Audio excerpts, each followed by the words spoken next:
Do you ever feel like a fraud? Like you don't know what you're talking about? Or people are going to find out the truth about you? That you're not what you seem or claim to be? Well, you're not alone. It's called imposter phenomenon, and it affects almost everyone at some point, from high-level executives to the common everyday person. In this video, we are going to show you how you can identify and overcome imposter phenomenon once and for all. Hello and welcome back to another episode of the Liquid Digital Marketing Podcast. In this episode, we are talking about overcoming imposter phenomenon. All right, so what the heck is imposter phenomenon? So basically, it's having that feeling that you are fraud or that you don't know what you're talking about amongst your peers, and that feeling of being judged.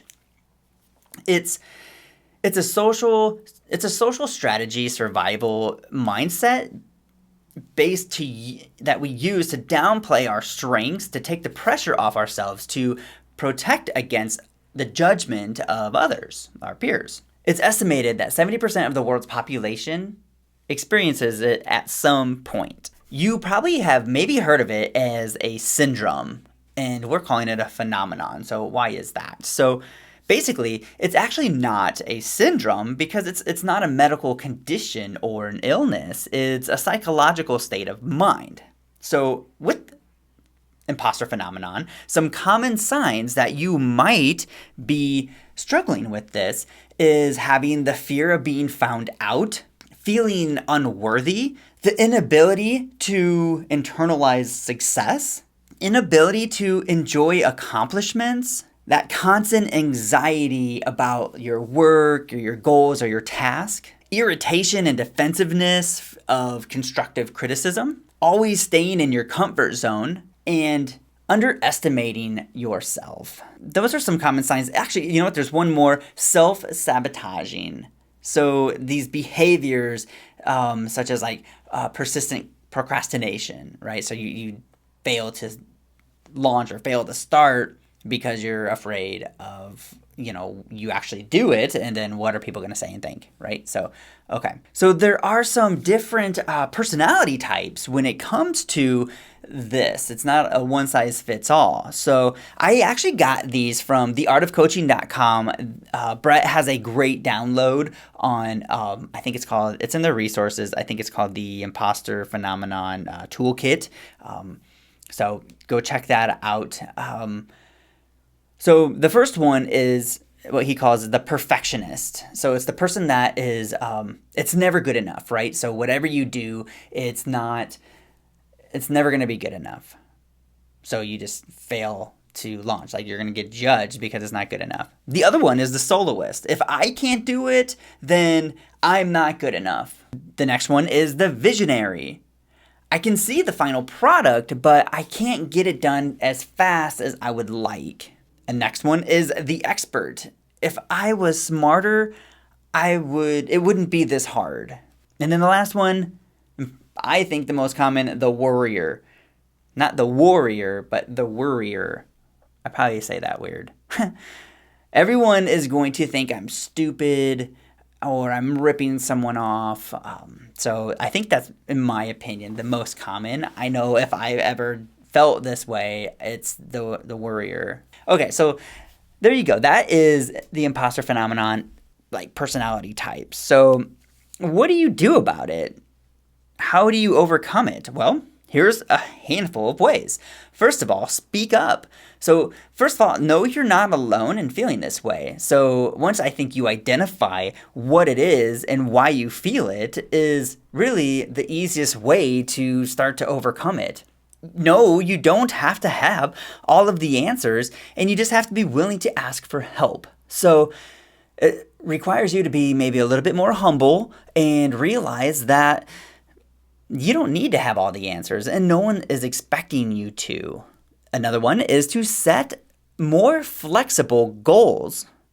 So a lot of times we set goals and we think everything is just going to unfold nicely and everything's just going to work the way we planned. Well, that's usually not how it works, right? We set a goal and it doesn't unfold nicely and it does not go to plan. So be flexible with yourself in your goals and have maybe more of a flexible timeline or more of a flexible expectation.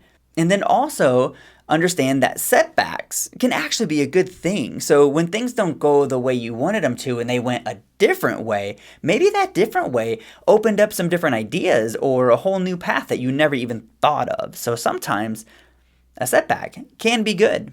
Another way to get over imposter phenomenon is to actually mentor someone or teach someone, right? If you think about it, it's taking the focus off of you and putting it onto them, right? So now you're helping someone with something, and now you're not sitting here focusing on yourself, you're focusing on them. I think this is the big one. Separate your feelings of inadequacy from actual facts. So there are going to be times that you're going to feel stupid, but that doesn't mean, in fact, you are stupid, right? There are going to be times where you're going to feel a certain way, but that doesn't necessarily mean that is true and that is fact. That just means that's how you're feeling in that moment right now, and it's caused by external reasons. Separate that. Understand that these feelings are different. So what you feel isn't always what's real.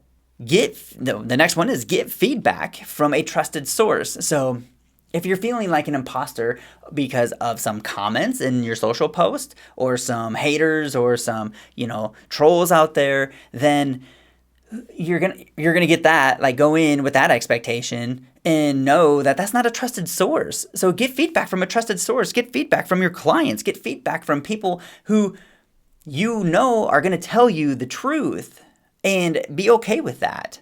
Okay, and the final one is don't play the comparison game. So I see this a lot. I think we all fall trapped to this, and that is comparing ourselves to others, other people in our industry, our competitors, our friends, people that are out there doing things that we want to do, and they're doing it, and we're comparing ourselves. And maybe they're doing it better, then maybe they're getting results. We're not seeing behind the curtain what they're feeling. We're not seeing behind the curtain how they're getting these results and all of the hard work and all the stuff that they're doing. We're just comparing numbers. We're just comparing their results. And a lot of times we walk away with that feeling of inadequacy, or I'm not good enough, or I'm, no one cares about what I have to say. It literally happens to all of us. Almost everybody. Well, per the study, 70% of the world deal with this. So you're not alone. Take these steps to overcome that imposter phenomenon. Understand what it is, and don't let it hold you back from achieving your goals. Everything that is good is on the other side of fear.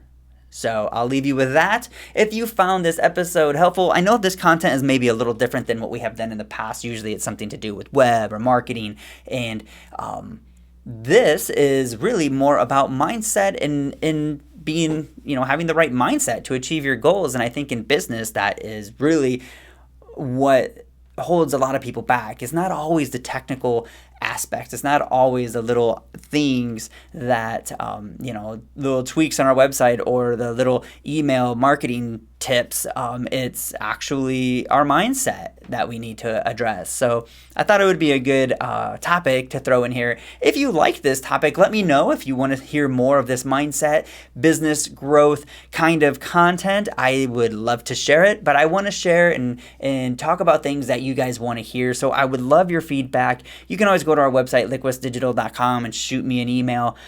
You can email me directly at brad@liquisdigital.com. That's LIQUIS digital.com. Leave a comment. Don't forget to subscribe and like this. Share it with your friends. Please leave us a review if you found it helpful. I appreciate you being here, and we'll see you in the next episode.